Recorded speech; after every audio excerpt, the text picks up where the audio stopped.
yaitu dengan membalaskan dendam dan merenggut nyawa.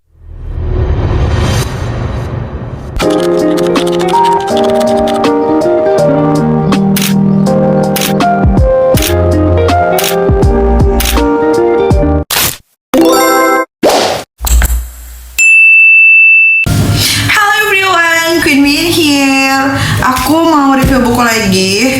Jadi ceritanya begini.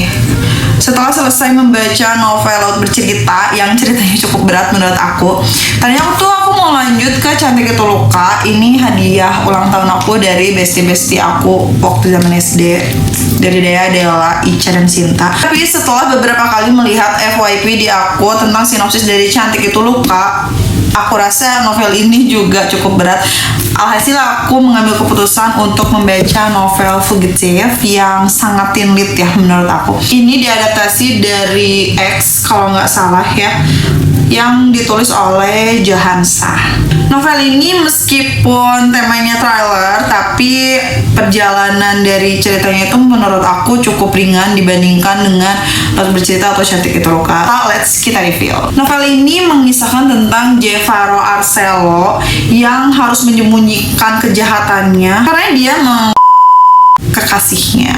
Tapi Jevaro ini punya alasan, guys. Kenapa? Karena sang almarhumah kekasihnya ini tuh dia juga ibu dari Jevaro ini. Kok bisa sih calon mantu mangkep calon mertuanya? Iya, jadi ibunya Jevaro itu dia tidak menyetujui hubungan Jevaro dengan kekasihnya pada saat itu. Maka dari itu si cewek ini yang udah almarhumah dia tidak ikhlas karena hubungannya tidak direstui. Karena hal itu diketahui oleh Jevaro secara diam-diam, Jevaro kemudian mengambil langkah yang cukup ekstrim, yaitu dengan membalaskan dendam dan merenggut nyawa kekasihnya yang tak lain adalah yang sudah ibu kandungnya. Tapi tanpa disadari, aksi dari Jevaro ini diketahui oleh Zul Anaraya yang merupakan sahabat dari almarhumah kekasihnya ini. Dan plot twistnya ini adalah si Zul ini merupakan crush dari Jevaro sebelum Jevaro pacaran sama kekasihnya yang udah almarhumah itu. Kayak agak cukup rumit ya. Intinya begitulah ya.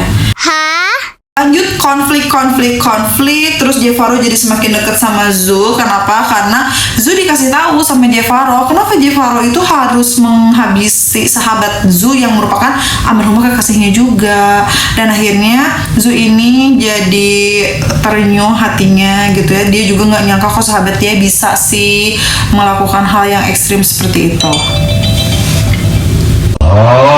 Karena semakin hari mereka semakin dekat, mereka memutuskan untuk pacaran. Nah, puncaknya adalah di acara camping sekolah mereka. Ternyata diam-diam Jevaro ini sudah diintai oleh polisi. Dan plot twist selanjutnya lagi adalah ternyata polisi ini dibantu oleh laki-laki yang bernama Max. Nah, si Max ini mantannya Zo.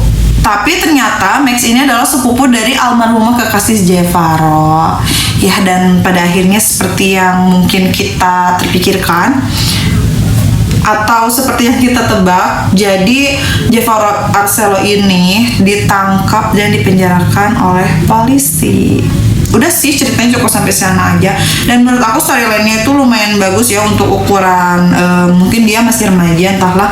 Karena kisahnya tuh agak cukup beda juga, banyak plot twist-nya dan cukup menarik. Oke, thank you. See you on next video. Bye-bye.